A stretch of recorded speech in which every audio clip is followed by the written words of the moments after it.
성경을 가지고 계신 분은 열왕기상 8장을 펴시고요. 성경을 펼쳐놓고 계시면 여러분들이 그 말씀 듣는 중에 해당되는 말씀을 여러분들이 눈으로 확인을 할 수 있습니다.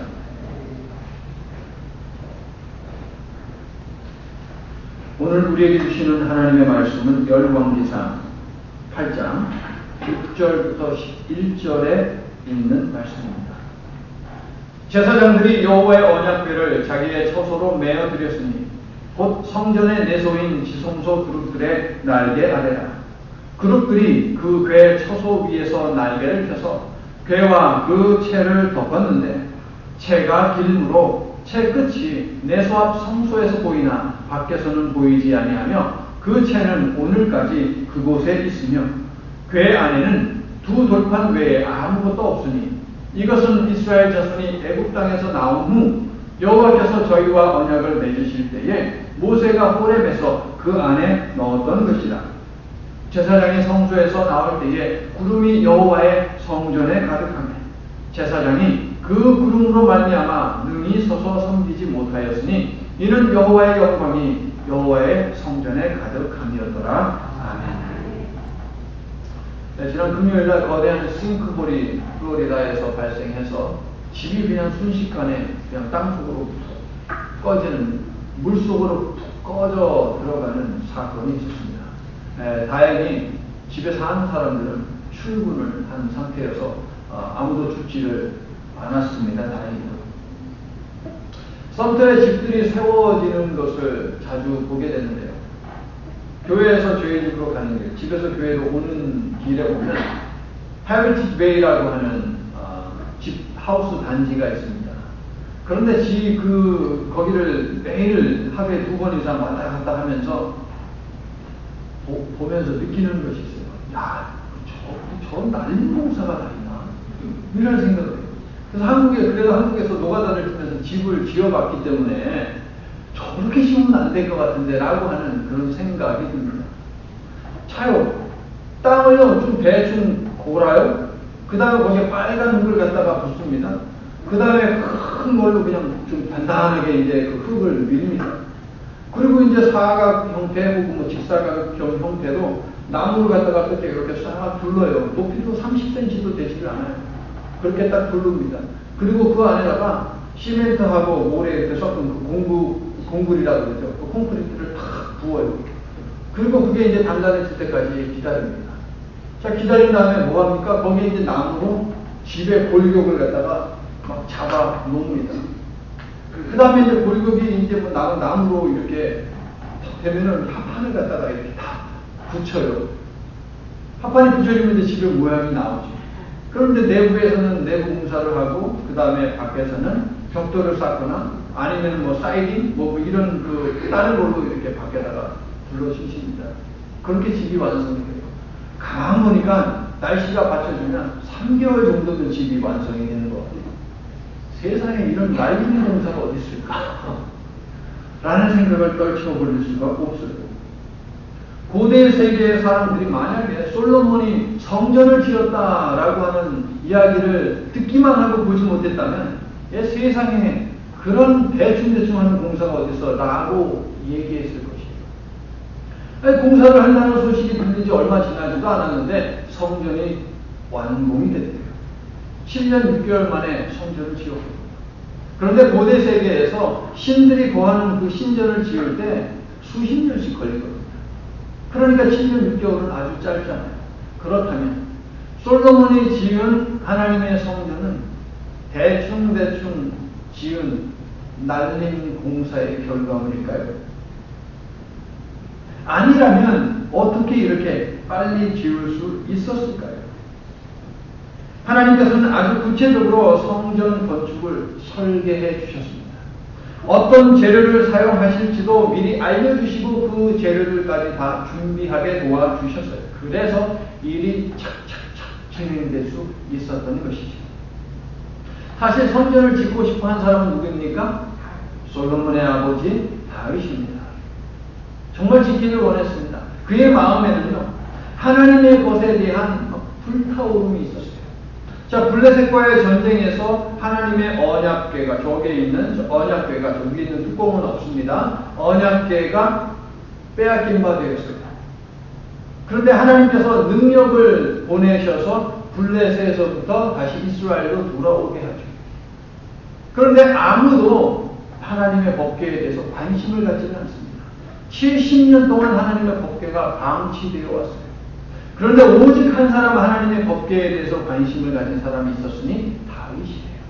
다윗은 오매불망 이 하나님의 법궤를 어떻게 해야지 내가 예루살렘으로 가지고 올까라고 고민하였어요.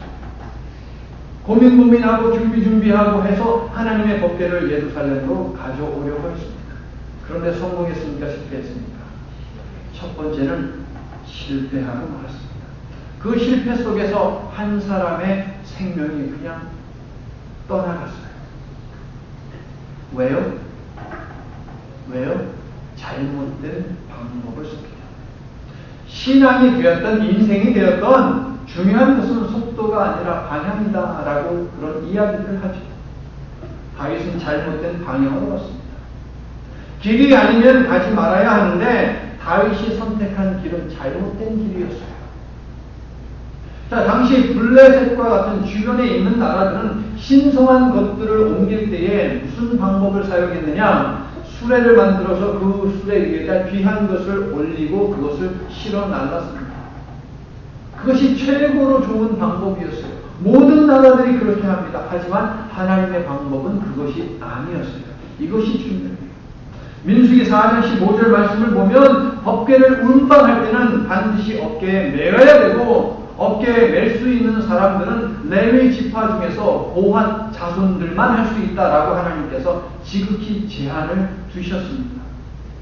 다윗은 여호와 하나님을 믿는 신앙인이기 때문에 당연히 하나님의 방법대로 법궤를 운반해야만 했죠. 그런데 그렇게 하지 않았어요.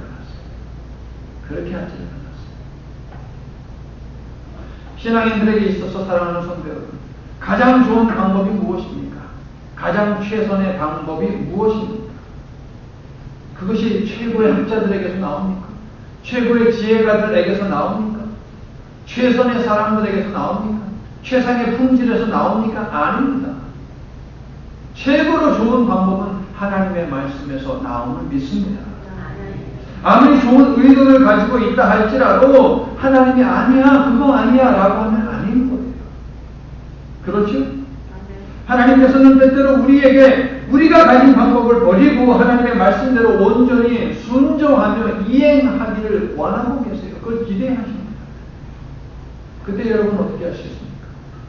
네가 가지고 있는 방법 괜찮아 보인다, 좋아 보인다. 하지만 내 방법은 아니야. 네 손에 가지고 있는 것, 네 주변에 있는 사람들 네가 열심히 불러 모았어, 쌓아 놓았어. 그런데 내가 볼 때는 아니야 라고 하면 어떻게 해야 돼요? 다 내려놓아야죠. 이미 우리에게 주신 방법이 있다면, 말씀이 있다면 우리가 세운 방법은 그것이 아무리 괜찮아 보여도 내려놓고 하나님의 말씀을 따르는 것이 맞는 줄 믿습니다. 자, 수레에다가 하나님의 법궤를 올리고 나릅니다.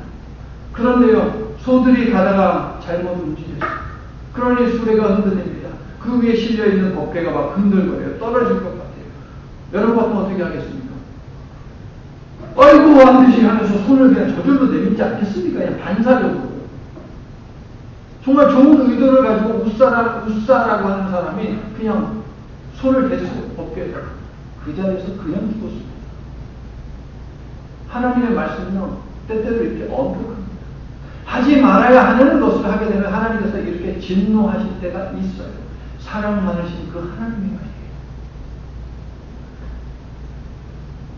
웃사가 그 자리에서 죽게 된, 웃사의 생명을 그 자리에서 취하신 그 사건이, 아하, 하나님의 말씀, 그 말씀에 그대로 순종을 해야 하는 것이 맞구나라고 하는 것을 증명합니다. 사모하는 마음으로 성전 건축을 희망했지만 하나님께서는 다윗 너는 할 수 없어 라고 아주 단호하게 말씀하시죠. 그 모습을 통해서도 우리가 알 수 있습니다. 아하, 하나님의 말씀이 아니라고 하면 아니구나. 그럼 그 말씀에 순종해야 하는 것이 맞구나. 신앙은 내 방법, 내 마음이 아닌 하나님의 방법, 하나님의 마음을 살펴 그대로 따르는 것입니다. 여러분. 아멘이십니까? 하나님께서 지시하시는 방법으로 가야만 그곳에 구원과 영생이 있어요. 내 것을 고집하다가 저 끝에 도달했는데 거기에 구원과 영생이 없으면 어떡하시려고요? 세상 사람들을 볼 때마다 안타깝습니다. 지금 생명이 살아있고 지금 건강하고 먹고 싶은 거 마음대로 먹고 내가 가고 싶은 곳 마음대로 가니까 쭉 인생이 평탄할 줄 알죠.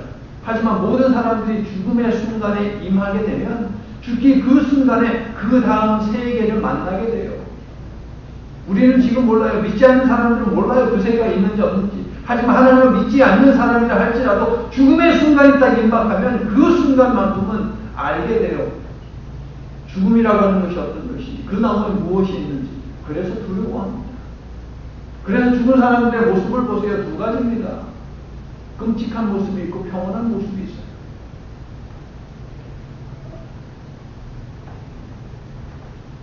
우리 마음 내키는 대로 하나님을 섬기는 것, 그것은 옳지 않습니다. 오직 하나님의 말씀대로 섬기시기를 예수 그리스도의 이름으로 축원합니다. 다윗은 비록 자신에게 성전 짓는 영광을 하나님께서 허락하시지 않았지만 하나님의 성전을 위해서 무언가 하고자 하는 그 불타는 마음을 접지는 않았습니다. 성전을 건축하지는 못하지만 성전을 건축할 수 있도록 내가 준비하겠다라고 하는 것이죠. 이게 바로 섬김의 올바른 자세예요. 내가 이 일을 하고 싶은데 그런데 이미 다른 사람이 하고 있어요. 하나님께서 다른 사람에게 그 일을 맡기셨어요. 그럼 나는 다른 것을 찾는 것이죠. 그 사람이 하고 있는 거 밀어버리고 빼는 것이 아니라 이게 바로 섬김의 미덕이에요. 다윗에게서 보여집니다. 다윗은 하나님께서 알려주신 성전 건축을 위한 설계도를 준비합니다. 그리고 하나님께서 지시하는 내용에 따라서 필요한 물품들을, 건축 자재들을 준비를 해내요. 그리고 그것을 사용할 수 있는 기술자들을 모읍니다. 그리고 그 모든 것들을 솔로몬에게 알려주었어요. 이처럼 모든 것이 다윗에 의해 준비되었고 솔로몬은 시키는 대로 그대로 순종했기에 빠른 시일 내에 정말 그 굉장한 하나님의 성전을 지을 수 있었다는 비결이죠. 그런데 건축에 들어간 좋은 나무, 수많은 양의 노, 브론즈, 값비싼 금, 최고의 기술, 그 기술을 가진 숭룡공, 모든 건축을 진두지휘하는 솔로몬, 그것들이 성전 건축의 핵심입니까? 그 어느 것도 성전 건축의 핵심이 아니에요. 성전 건축을 위해서 사용될 뿐이에요. 성전 건축의 하이라이트는, 핵심은 언약궤입니다. 오늘 말씀의 저자는 그것을 부각시키고 있어요. 성전의 핵심은 언약궤다. 하나님께서 가르쳐 주신 대로 만든 성전은요, 지성소 안에 안치되어 있는 여호와의 언약궤로 인해서 반짝반짝 빛난다라고 하는 것입니다. 자, 여러분 그림에서 보시다시피 저게 언약궤입니다. 무슨 날개 있는 것 있죠? 그거는 언약궤를 덮는 뚜껑이에요, 뚜껑. 그걸 속죄소라고 부르는데 그것은 우리가 다음 시간에 함께 구체적으로 나누도록 하고, 그 밑에 있는 것이 언약궤입니다. 언약궤를 운반하기 위해서는 어떻게 어깨에 매야 되니까 뭐 짝대기 같은 게 있어야 하지 않겠습니까? 그래서 짝대기 같은 게 보이죠. 저것을 채라고 부릅니다. 채. 저런 채가 양쪽에 있습니다. 이스라엘 백성들이 광야 생활을 할 때에 그들은 계속해서 이동해야 했기 때문에 언약궤 역시 이동할 준비가 되어 있어야만 했어요. 여호와 하나님의 이동성을 우리가 이 모습을 통해서 보게 되죠. 이동하시는 하나님, 한 곳에 계시지 않고 모든 곳에 계시고 다스리시는 하나님, 이 모습이 보여집니다. 이러한 이유 때문에 천막을 치며 돌아다닐 때 그림처럼 채를 꽂아두어라, 빼지 말아라 라고 하나님께서 명령하신 것입니다. 하나님을 성전에 영원히 모시기를 솔로몬은 원했습니다. 자, 영원히 모시기를 원해요. 그러면은 이동할 때 필요한 저 짝대기를 빼면 되잖아요. 저거 없으면은 아무도 못 가져가잖아요. 그렇잖아요. 그런데 솔로몬이 그렇게 했습니까? 그렇게 하기 위해서, 즉 하나님을 자신이 만든 성전에 가둬놓기 위해서, 여기에 영원히 계시옵소서라는 그 마음을 충족시키기 위해서 저것을 뺐느냐? 그렇게 하지를 않았습니다. 혹은 딱 만들어 놓고 보니까, 자, 동쪽에 입구가 있습니다. 동쪽에 입구에 들어가는데 입구가 엄청히 넓어요. 모든 사람들은 대환영이다 라고 하는 의미죠. 그 입구를 통해서 들어가면 직사각형으로 된 건물이 하나 있습니다. 그 건물 속으로 들어가면 처음에 성소라고 불리는 거룩한 곳이라고 하는 곳이 있어요. 그리고 그 뒤에 더 거룩한, 지극히 거룩한 곳이 있어요. 그래서 지성소라고 부릅니다. 그런데 저 언약궤는 어디에 있냐면 지성소 안에 있어요. 성소와 지성소 사이에는 천막이 있는데요. 솔로몬이 다 만들고 보니까 천막이 있는데요. 이 채가 너무 길어서 보이는 것이에요. 양쪽이 보이는 것이죠. 이거 건축이 잘못됐네? 라고 생각해서 저 채를 잘라내지도 않았다는 것이죠. 솔로몬이 한 것은 무엇이에요? 하나님의 말씀대로 그대로 다만 순종했다라고 하는 것이에요. 자, 그런데요, 보세요. 방금 말씀드린 대로 동쪽으로 들어가면 뜰이 있고 거기에 직사각형으로 된 건물이 있습니다. 거기에 들어가면 성소가 있고요. 성소에 들어가면 왼쪽에 금촛대가 있습니다. 7개의 초를 꽂을 수 있는 금촛대, 메노라라고 부르는데요. 그 촛대가 있어요.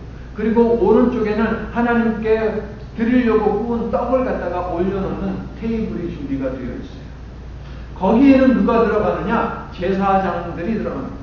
24개의 조로 나뉘어서 제사장들이 일주일에 한 번씩 번갈아 가면서 거기에 들어가요.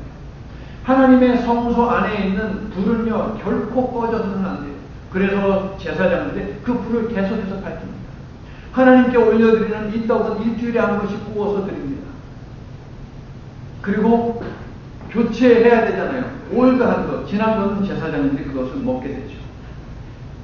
자, 저게 이제 그 건물이에요. 그 뒤에 있는 곳이 바로 지성소인데, 지성소는 정사각형 모양으로 되어 있죠. 완벽한 모양이 바로 성경에서 제시하는 것이 정사각형이거든요. 그러니까 요한계시록에 보면 예루살렘에 하나님의 성전이 있고 우리가 거기에 가잖아요. 그 모습이 정사각형으로 되어 있거든요. 자, 어찌되었든, 자, 성소에는 제사장들이 들어갈 수 있습니다. 그러나 지성소에는 오직 대제사장만 들어갈 수 있는데, 대제사장이 자주 들어갈 수 있지 않습니다. 제사장들처럼 거기 매일 들락날락하는 것이 아니에요. 1년에 한 번만 들어갈 수 있어요. 오호, 하나님의 언약궤를 그렇다면 1년에 한 번밖에 못 본다는 것이에요. 오직 한 사람만 언약궤를 볼 수 있다는 것이에요. 자, 이쯤 되면 솔로몬이 건축한 저 성전의 모양을 보니까 자꾸 하나님의 말씀이 잊혀지는 것 같지 않습니까? 숨겨져 있잖아요. 깊숙이 숨겨져 있어요. 보이지를 않아요. 그렇다면 사람들의 머릿속에서 하나님의 언약, 말씀이라고 하는 것이 점점 사라질 수 있죠.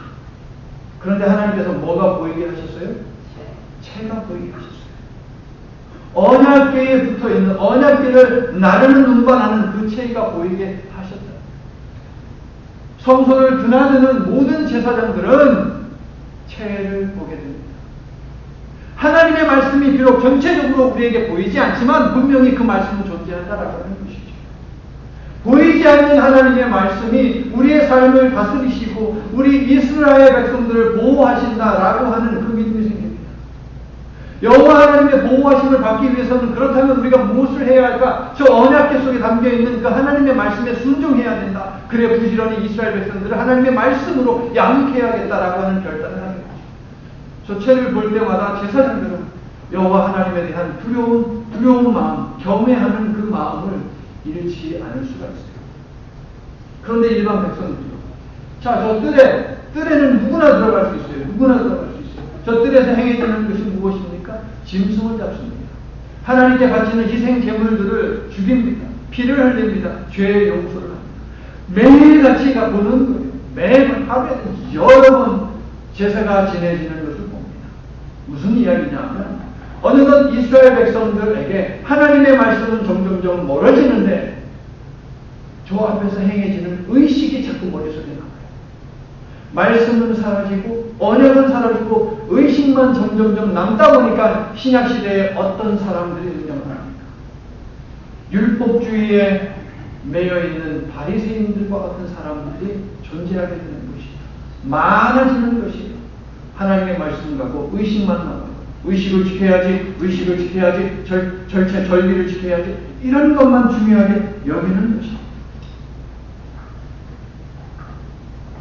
그러므로 성소에서 보이도록 길다랗게 만든 채는 이런 망각의 위험성에서 우리를 보호해주는 역할을 한다는 것이에요.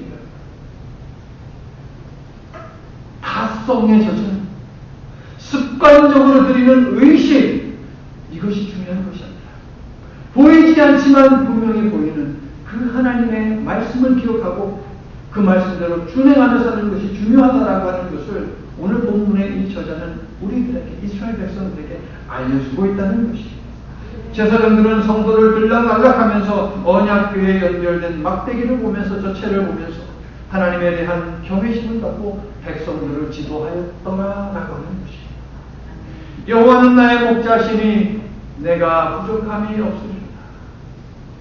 주의 지팡이와 막대기가 나를 안위하시나이다. 뭐가 안위해요? 지팡이와 막대기가. 자, 하나님의 말씀을 정경이라고 합니다. 정경.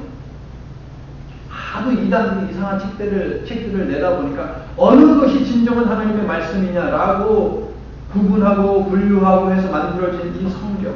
그래서 그리스어로 이것을 카논이라고 하는데 영어로 이게 캐논이 됐어요. 한국말로는 정경이라고 하죠. 그런데 카논이라고 하는 그리스어는 어떤 뜻이냐 하면 막대기예요. 옛날에는 뭔가 그 치수를 잴 때에, 여러분들 갈대이죠. 바람에 이렇게 움직이는 갈대. 그 갈대로 치수를 쟀거든요. 그래서 이 카논이라고 하는 단어는 갈대라고 하는 뜻이에요.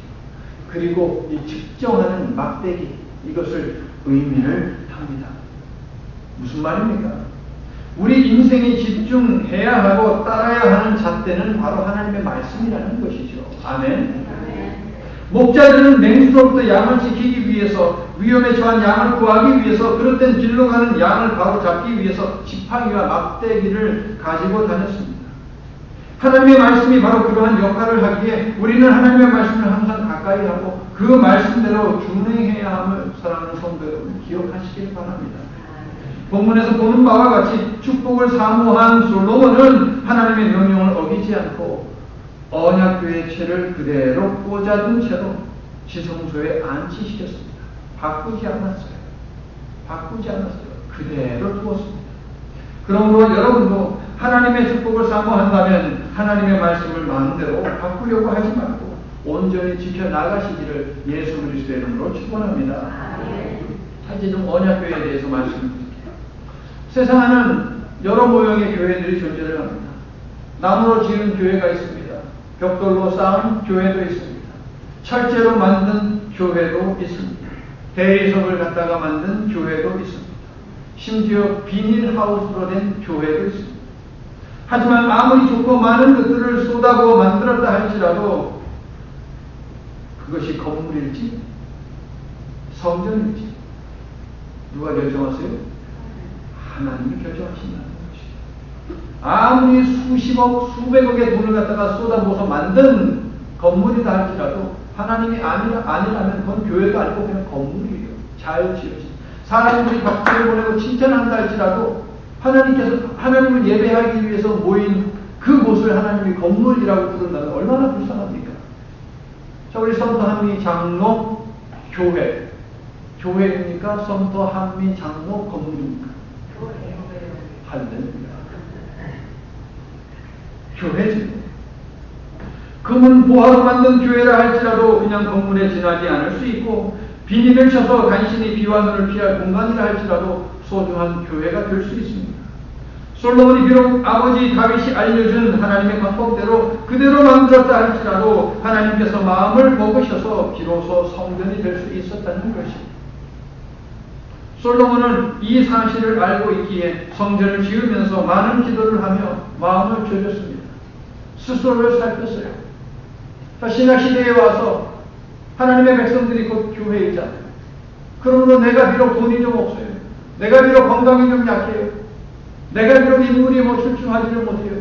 그렇다 할지라도 하나님이 이곳에 계신다면 나는 교회예요. 좋은 것만 잘 먹고 아주 살도 예쁘게 오르고 운동도 열심히 해서 근육도 어느 정도 있고 많은 공부를 해서 많은 지식이 있고 돈이 있기 때문에 명품으로 그냥 치장했다 할지라도 하나님이 그 사람 가운데 있지 않으면 그 사람 뭐예요? 교회예요? 아니에요. 미안합니다만 그러한 존재는 사람도 아니고요. 살덩어리. 예수님 시대에 가장 비천하게 불렀던 단어가 뭐냐면 살덩어리. 야 이 살덩어리야. 야 이 영이 없는 존재야. 그 이야기거든요. 살덩어리가 되지 마시기를 바랍니다.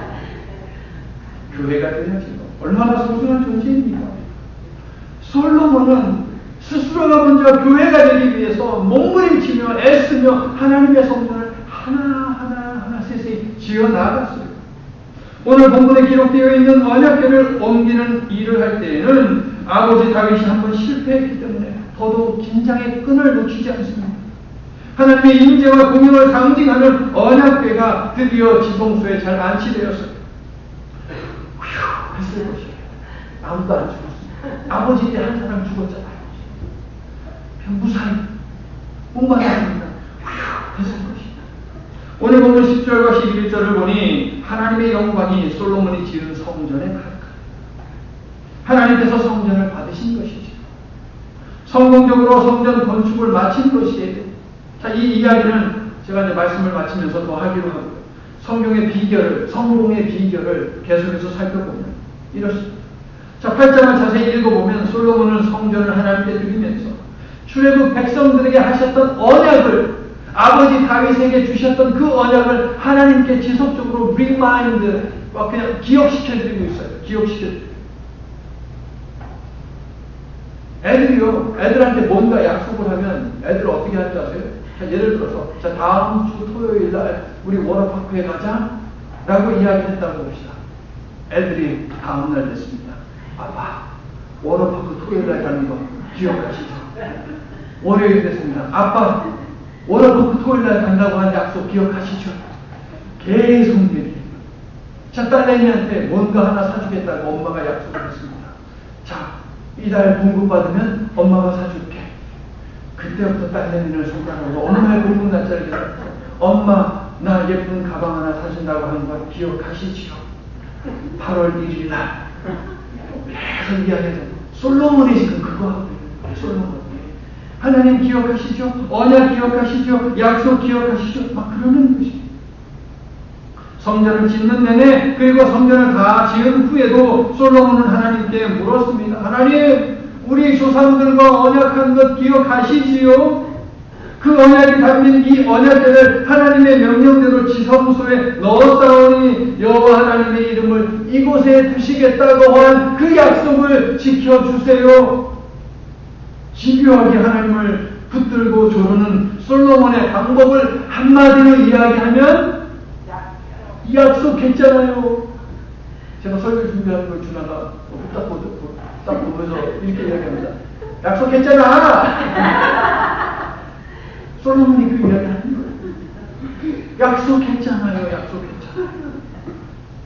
성도 여러분, 우리가 하나님의 언약과 그것을 이루고자 하시는 하나님의 의지와 하나님의 열심을 기억하면서 기도할 때에 이렇게 얘기할 수 있기를 원합니다. 뭐라고요? 약속했잖아요. 할렐루야.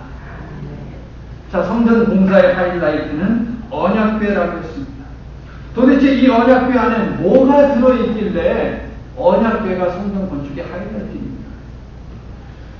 언약궤 속에는 하루치 양의 만나가 담긴 금항아리가 있습니다. 아론의 지팡이도 있습니다. 십계명이 적힌 2개의 돌판도 있어요. 그런데 오늘 보면 9절 말씀을 보니까 뭐만 달라졌어요? 돌판만 있더라. 돌판만 있더라. 발음도 안 되네요. 돌판 외에는 아무것도 없다고 말합니다. 자, 만나가 담긴 항아리 그리고 아론의 지팡이가 사라진 것이죠.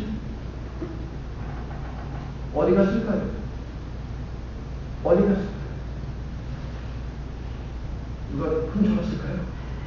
운반 도중에 어떻게 사라졌을까요? 아무도 모릅니다. 그런데요, 열왕기서의 저자가 강조하는 그 내용을 살펴보면 이유를 알 수 있어요. 결론부터 말씀드리면 말씀만으로 충분하다는 것이에요. 말씀만으로 충분하다는 것이에요. 구약학자들이 열왕기서의 저자로 보고 있는 신명기적 역사가에게 중요한 것은 무엇이냐? 하나님께서 주신 말씀이에요. 그리고 그 말씀에 순종하는 것이에요. 그렇게 함으로 복을 받는 것이에요. 이것이 신명기적 역사가가 강조합니다. 하나님의 말씀, 그 말씀에 순종함으로 말미암아 복받는 인생을 사세요라고 하는 본면을 신명기적 역사는 우리에게 전해줍니다. 성도 여러분, 여호와 하나님의 말씀을 묵상하고 기억하고 그대로 준행하는 삶은 하나님의 백성인 우리가 반드시 기억하고 지켜야 하는 것임을 기억하시길 바랍니다. 그렇습니다. 언약궤를 지성소에 드리는 일이 성전 건축의 하이라이트인 그 이유는 무엇이냐? 저 언약궤 속에 담겨있는 하나님의 말씀 때문이에요. 성전에 말씀이 없다면 그곳은 건물이지 성전이 아닙니다. 아멘? 그렇다면 교회는 우리들 속에 하나님의 말씀이 없다면 우리는 교회예요? 살덩어리예요?